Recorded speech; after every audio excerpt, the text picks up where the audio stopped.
Karen didn't even hesitate. The moment she saw my guest standing on my porch, she marched over like the sidewalk belonged to her. "That man is a trespasser," she shouted. "I'm calling the police right now."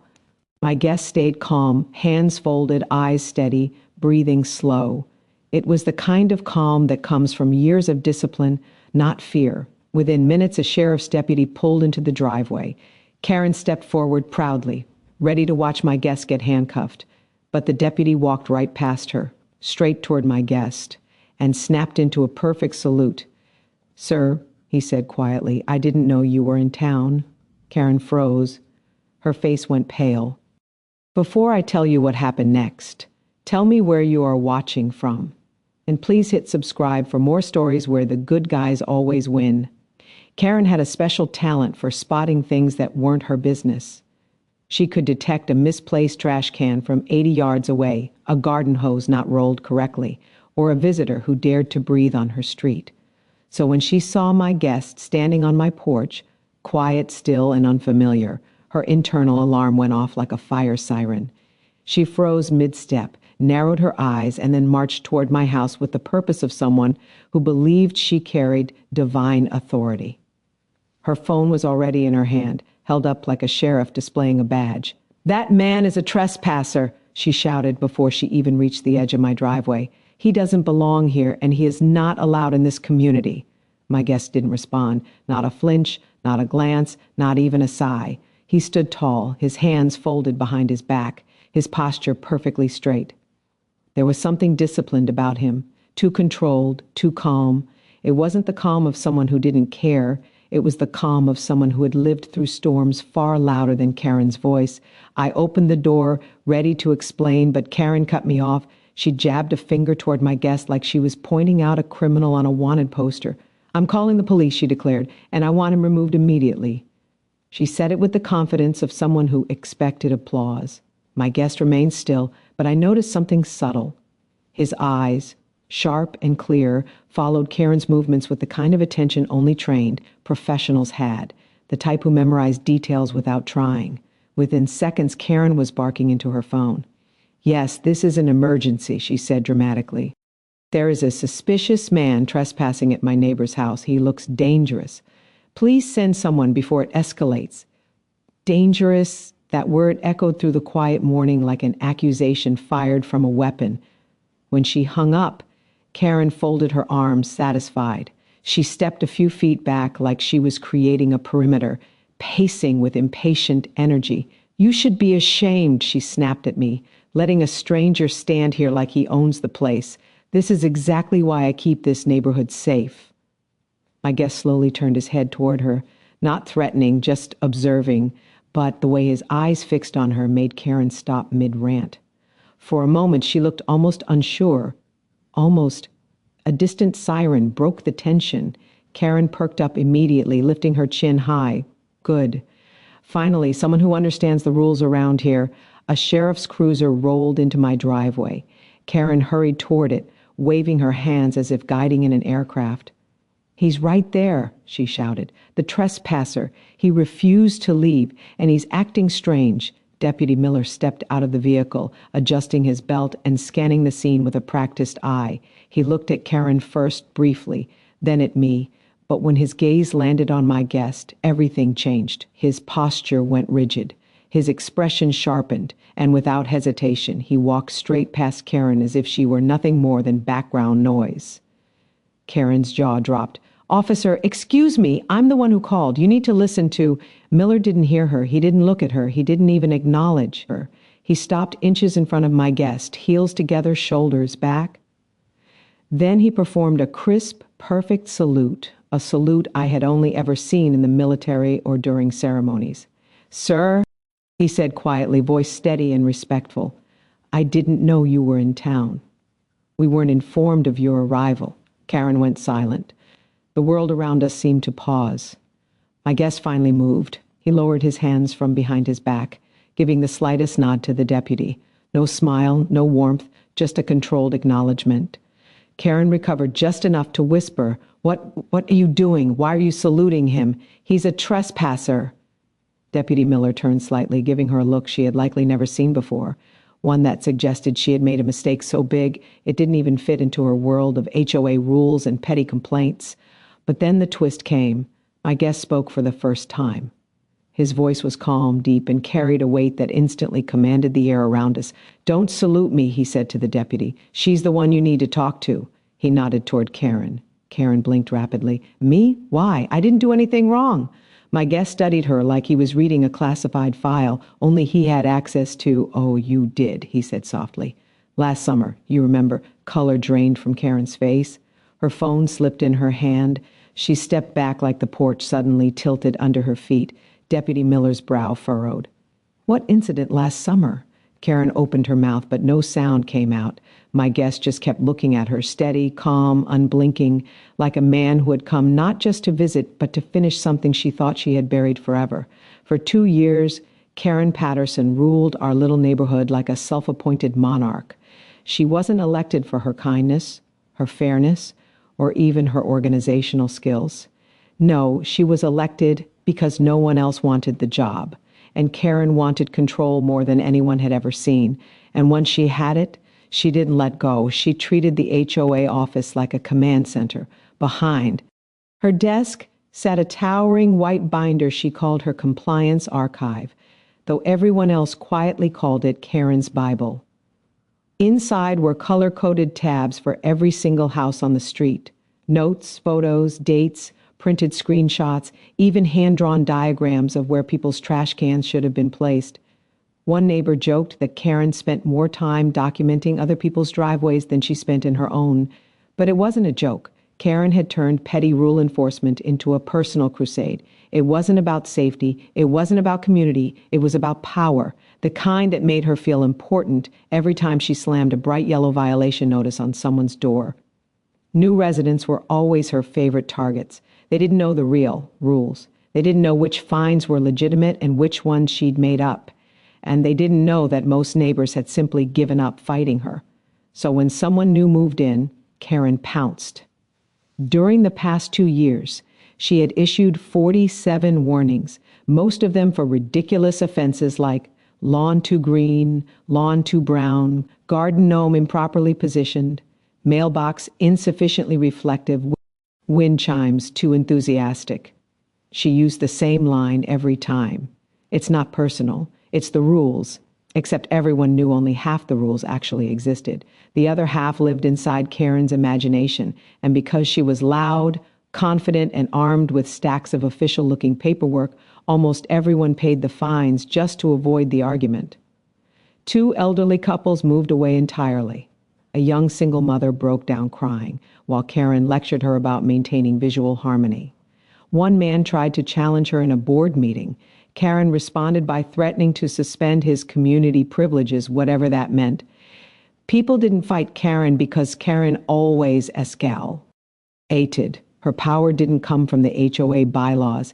It came from intimidation, and she wielded it perfectly. Her latest trick, though, was the most dangerous one she'd ever pulled, the trespasser tactic. If Karen didn't recognize someone, she labeled them suspicious. Sometimes she called them loiterers, sometimes safety risks, and in more than one case, she reported someone as a trespasser simply because she didn't like how they parked. Behind the scenes, she'd partnered with 2 overconfident neighbors who liked feeling important. She told them they were part of the Community Safety Committee. In reality, they were her personal enforcers, delivering warnings, snapping photos, scaring newcomers into obedience. And every time they collected a fee, Karen kept detailed notes. Not in the HOA computer system, not in the official budget. No, she kept those handwritten records in a locked drawer in her desk. 25 families had paid her fake penalties in the last 2 years. Not one of them knew they'd been scammed. Karen's biggest advantage was timing. She always struck within the first month of someone moving in, before they learned what was real and what was nonsense. And by the time they realized something felt off, Karen had already wrapped them in layers of documentation, making them feel like fighting back would only get worse. She truly believed she was untouchable, but she didn't know the truth about my guest. She thought he was just another new face, someone she could intimidate, scold, or push around with one of her favorite phrases. Please remember, I run this neighborhood. She didn't know the man. Standing on my porch, had overseen investigations in neighborhoods far bigger than this one. She didn't know he had the authority to open files that HOA presidents prayed would never surface. She didn't know he had shut down corrupt HOAs before, quietly, efficiently, permanently. And she didn't know that when she called the police on him, she'd made the one mistake no one in her position should ever make. She called attention to herself, real attention, official attention, the kind she could never control. As she paced outside my house, certain she had just protected the neighborhood from a threat, she had no idea she was the one about to be exposed, not for one violation, not for 10, but for everything she thought she had buried, and the man she believed was a harmless stranger. He was the one person capable of bringing her entire petty empire crashing down with a single signature. What happened next didn't just shake Karen, it shook the whole street. My guest arrived so quietly that even the birds didn't notice him at first. No engine noise, no hurried footsteps, no knock on the door, just a presence, calm, controlled, deliberate, stepping out of a dark sedan like he'd materialized from the tree line. He closed the car door softly, almost respectfully, and stood for a moment as if taking in every detail of the mountain air. He carried no suitcase, no backpack, not even a coat, despite the sharp morning chill, just a single black folder tucked neatly under his arm. His movements were too precise to be casual, too deliberate to be ordinary. He walked like a man trained to be invisible even when standing in plain sight. From inside my cabin, I watched him approach the porch with the measured pace of someone who had spent a lifetime entering rooms where danger might be waiting. His eyes didn't dart around nervously. They traced patterns, corners, windows, sightlines, escape routes. 23 years in the Marines taught me to recognize trained eyes when I saw them. This man wasn't just trained, he was highly trained. I opened the door before he reached it. We didn't shake hands, he simply nodded once.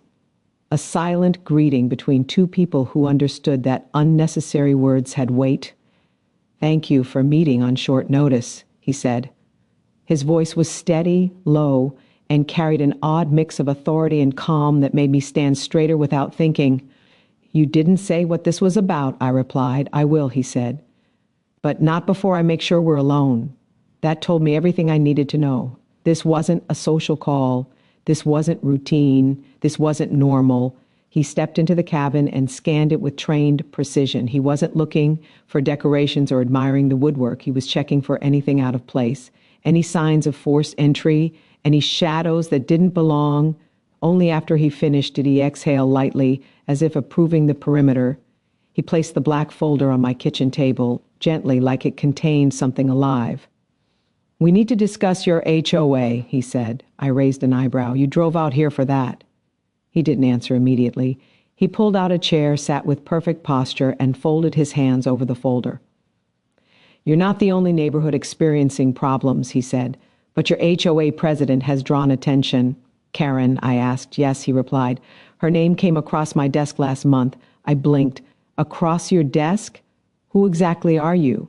He didn't answer. Instead, he tapped the folder once. "You'll understand soon." Before I could press him further, movement flickered at the corner of the window, a familiar shape, a familiar stride. Karen, she was stomping across the street with the fury of someone who believed the universe was disobeying her personal checklist. Her eyes were locked on my porch, and her phone was already in her hand. The man sitting at my table didn't turn toward the window. He didn't move. He didn't even blink. But I felt the shift in him, a small tightening of his shoulders, a slight shift of his posture, a subtle awareness rising like a silent alarm. "She's coming," I said. "I know," he replied. "How? You didn't look. I don't need to." That was the first moment I realized something critical. He hadn't come here to visit. He hadn't come here for a casual briefing. He wasn't even here just to talk about Karen. He had come because Karen was part of something much bigger than neighborhood rules. And he had come alone. No escort, no official vehicle, no visible badge, because he didn't want Karen to know she was being investigated yet. But fate had other plans. Karen, in her never-ending quest to police the world, saw him standing on my porch and instantly labeled him a threat, A stranger, a trespasser, someone who dared exist without her approval. She doesn't know who I am, he said quietly. No one here does, I reminded him. He gave a small, almost sad smile. People like her rarely do. Karen's footsteps grew louder as she neared the porch. Her voice, sharp as broken glass, cut through the morning air.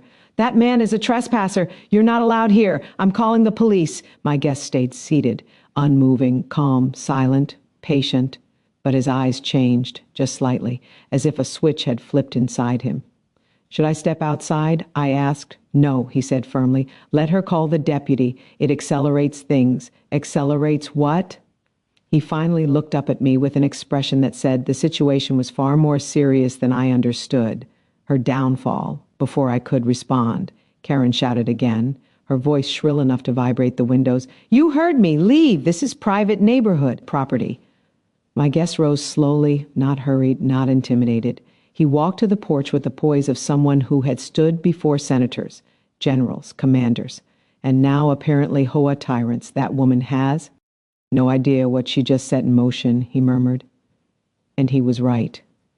Karen believed she had caught a criminal. She thought she was protecting the neighborhood. She thought she was doing her job.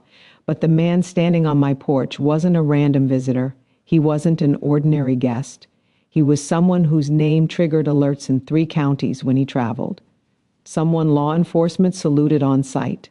Someone whose authority extended far beyond Karen's binder of petty violations. And with one phone call, she had dragged the sheriff into a situation she couldn't control and couldn't escape. Karen thought she was starting a battle, but she had no idea she had just declared war on the wrong man. Deputy Miller wasn't the type to show emotion. In all the years I'd known him, he had the exact same expression for every situation. Break-ins, bar fights, missing pets, runaway teens, even the time he pulled a 200-pound hunter out of a tree stand after it collapsed. Calm, steady, unshaken. But the moment he stepped out of his cruiser and saw my guest standing on the porch, something cracked. In that stone-calm exterior, it was subtle at first. A slight lift of his eyebrows, a shift in his shoulders, a breath that caught in the back of his throat before he forced it still again. Then recognition hit him like a physical blow. His eyes widened, not in fear, but in understanding. He straightened. He adjusted his duty belt automatically. His boots snapped together with military precision. And then, in a move I had only seen during formal ceremonies, Deputy Miller raised his right hand into a flawless salute. "Sir," he said, voice low but charged with respect, "I had no notice of your arrival. If we had known—" My guest lifted a hand, signaling him to stop before he finished. Behind us, Karen froze like someone had pressed pause on her entire body. Her hand dropped F. Rom her hip. Her jaw sagged open. Her phone slipped slightly in her grip. "What? What are you doing?" she finally managed, her voice cracking in disbelief. "He's a trespasser. You're supposed to arrest him. I'm the one who called you." Miller didn't even turn to look at her. "Ma'am," he said, each syllable clipped and controlled, "I need you to step back." Karen recoiled like she'd been slapped across the face. Step back?" she sputtered. "He's the dangerous one. Don't you see that? He's standing on private property. He could be anything." My guest watched her with an expression that wasn't anger, wasn't annoyance, but something far more unsettling. He studied her, like he was reading her, piece by piece, fitting her into a larger puzzle she didn't know she was part of.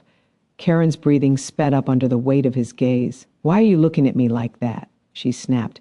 "Don't you dare look at me like that." But my guest didn't answer. Instead, he turned slightly toward Deputy Miller. "Ask her," he said softly, "about the incident last summer." The words dropped between them like a stone thrown into still water, sending invisible ripples across the street. Karen flinched. It was small, barely noticeable, but visible enough to change the air around us. Her face, always flushed with righteous certainty, went pale. Not embarrassed pale, not angry pale, guilty pale. Deputy Miller's eyes narrowed. "What incident?" he asked. Karen took a step back, then another. Her phone trembled in her hand. I don't know what you're talking about," she stammered. "There was nothing last summer, nothing at all. I don't remember anything," but everyone could hear the lie dripping off her words. My guest stepped forward just enough to make Karen stop retreating. He didn't raise his voice. He didn't move quickly. He didn't appear threatening, but the weight of his Presence alone froze her in place. "You remember," he said calmly. "You just hoped no one else did." "What is he talking about, Karen?" Deputy Miller asked. Karen's eyes darted between us.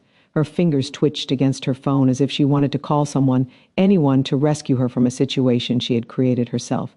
"I want a lawyer," she blurted. "For what?" Miller asked. Her voice faltered again. She wasn't used to losing control. She wasn't used to being questioned. She wasn't used to being the one standing on shaky ground. And she definitely wasn't used to facing someone who already knew the truth she had buried. My guest clasped his hands behind his back, the same calm posture he'd held on my porch when she first confronted him. "Last summer," he said, addressing both of us now, "a resident filed a complaint, a serious complaint, about abuse of authority, about threats, about unauthorized entry onto private property." Karen's breath hitched. "That complaint," my guest continued, "never made it to the sheriff's office. It never made it to the HOA board. It was intercepted, altered, then destroyed." Deputy Miller's jaw tightened. "That's a criminal offense," he said. Karen shook her head violently. No, that's not true. That resident was exaggerating. They misunderstood. Karen." My guest's voice cut through her spiral like a knife through rope. "You threatened a teenage boy." Karen froze again, dead still. "You told him you would seize the property if he didn't obey your rules," my guest continued. "And when his mother tried to report you, you personally removed the complaint from the Dropbox." Karen's breathing became shallow, desperate. "How do you even know about that?" she whispered. My guest didn't answer the question. Instead, he turned to Deputy Miller. "That complaint," he said, "reached my office." Miller stared at H. Stunned. "Your office?" Karen was shaking now, a slow, involuntary tremor spreading across her arms. "You're lying," she croaked. This is all made up."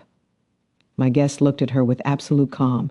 "If I were lying," he said, "I wouldn't have come in person." That was the moment Karen realized the truth. The man she tried to report as a trespasser was the one person with enough authority to open every file she had hidden, every violation she had faked, every dollar she had taken, every life she had disrupted, and he wasn't here by accident. He had come for her. Karen's foot slipped on the gravel as she stumbled backward, her entire face draining of color for the first time since the moment she marched across the street screaming "Trespasser." She looked genuinely afraid, not angry, not irritated, not self-righteous, but scared. How do you know about that?" she whispered, her voice cracking like thin ice. Deputy Miller blinked. "What incident?" he asked, confusion knitting his brow. He wasn't confused for long. My guest stepped forward slowly, like a man who had spent his entire life dismantling lies one piece at a time. His posture remained calm, collected, and terrifyingly controlled. "Last summer," he said evenly, "a complaint was filed against you." Karen's breath hitched. She shook her head violently, strands of hair falling out of her perfectly kept bun. "No," she croaked. "No, that's impossible. There wasn't any complaint. People in this neighborhood love me. They need me. You threatened a 15-year-old boy," my guest interrupted, his tone sharp but not loud. "You told him you would seize his family's property if he didn't remove a basketball hoop from a part of the driveway that wasn't even under HOA jurisdiction." The words hit her like a physical strike. Karen's mouth fell open. That's not true," she sputtered. "I was enforcing rules. He was disrespectful. His mother was dramatic. You trespassed onto their backyard," my guest continued. "You entered without permission. You cornered the boy near their shed and told him his mother would pay in ways she wouldn't like if they complained." Karen's knees wobbled. She gripped her phone so tightly her knuckles turned bone white. Deputy Miller stared at her, stunned. "Karen, did you really?" "No," she shrieked. "I didn't say that. I didn't mean it like that. He misunderstood." But her voice shook too violently for her words to carry weight. My guest calmly opened the same black folder he'd carried from the very beginning, the same folder he placed on my kitchen table, the same one Karen had mocked in her head as some silly paperwork. He turned it toward us, letting the morning light strike the glossy pages. Inside were printed emails, witness statements, and timestamps. But it was the video that froze Karen in place. A still frame captured her mid-yell, her finger pointed at a terrified teenage boy, the angle clearly taken from a security camera mounted on their shed. Karen's hands flew to her mouth. "No," she whispered. "That's impossible. I told them that footage was deleted. I told them, you told them what served your interests," my guest said. "But the family made a backup. They were afraid of retaliation, so they sent a copy to a contact who knows how to forward sensitive material upward." He tapped the folder gently. "It reached my office." Karen shook her head harder, as if trying to break reality apart by force. "You're lying," she spat. "HOA issues don't go to your office. You don't have any office. You're making this up to humiliate me because that man," she pointed at me shakily, "invited you here without notifying the board." My guest actually tilted his head slightly, as if he felt a flicker of sympathy for just how deeply she misunderstood the situation.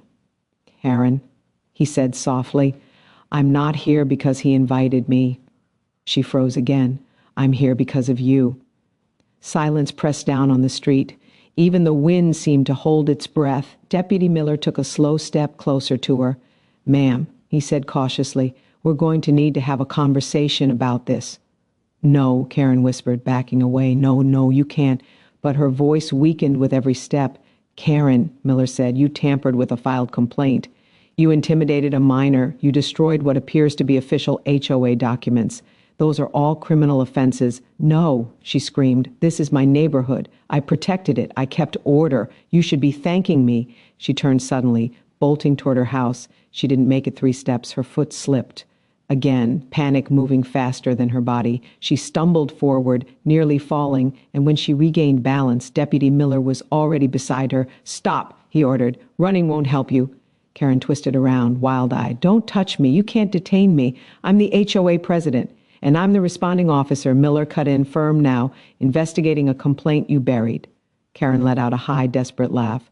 "There's no proof," she shouted. "None of this holds up legally. HOA presidents have immunity." "No, they don't," my guest said. "And even if they did, you forfeited yours the moment you crossed into criminal behavior." Karen's eyes darted from him to me to the deputy, searching for a face that would save her. No one moved. "You don't understand," she whispered. "I had to keep order. I had to. If people didn't follow the rules, this neighborhood would fall apart. Someone had to take control. You abused that control," my guest replied, "and you knew it." "I did what I had to do," she hissed, tears breaking through at last. "People don't listen unless you scare them a little." Deputy Miller's jaw clenched at that. My guest closed the folder and tucked it under his arm. "The investigation isn't about scaring people," he said quietly. "It's about accountability." Karen's breaths came in short, gasping bursts now. "You can't do this," she whispered, trembling. "You can't expose me. You don't have the authority." My guest looked her directly in the eyes, calm, unwavering, final. "I have more authority than you think." And that was the moment she broke. The moment she realized her entire kingdom, her binder, her fines, her threats, her power, wasn't a fortress.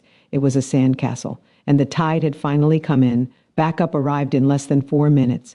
2 more sheriff's cruisers rolled up the hill, lights flashing but sirens off, the quiet kind of response reserved for situations that were serious but controlled. The deputy stepped out with cautious curiosity, not weapons drawn, not rushing forward, but watching Karen with the tense, assessing eyes of people who sensed they were about to witness something important. Karen backed up another step, shaking her head like she could physically deny reality if she moved far enough away from it. "This is a mistake," she kept repeating. "A misunderstanding. You're all overreacting. I'm the HOA president. I keep this place running." But her voice cracked more each time she said it, shrinking from authoritative to fragile. Deputy Miller held up a hand to the arriving officers. "Stand by," he said. "We have a developing situation." Karen waved her arms wildly. "Arrest him," she shrieked, pointing at my guest with trembling fingers. "He's dangerous. He's trespassing. He's—" "Ma'am," Miller cut in sharply, "I've already identified him. He's not a trespasser." Karen blanched. "How? You didn't even ask for his ID." Deputy Miller didn't and swore he didn't need to. He simply turned to my guest, who had been silent through the chaos, standing with an almost unsettling stillness, a man who had no reason to defend himself because the truth would speak for him soon enough. My guest stepped forward, calm as a whisper. "You didn't know this," he said to me, though his eyes flicked briefly toward Karen. But your neighborhood has been under review. Under review, I repeated. Karen let out a broken laugh. No, that's ridiculous. HOAs don't get reviewed unless there's a pattern, my guest finished, and your HOA shows a pattern of abuse of power indicators, multiple complaints, suspicious fee collections, and a significant number of residents who felt intimidated into silence. Karen's face twisted. People here love me. I'm firm but fair. My guest opened the black folder again, slowly this time, giving her the chance to watch her world crack open. Inside were more documents now that the light revealed them clearly.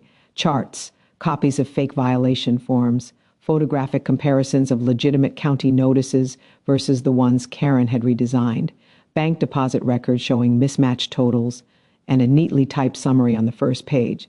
Suspected HOA fraud and coercion, Patterson case file, Karen's knees buckled. No, you can't. Her voice wavered as panic fully took over.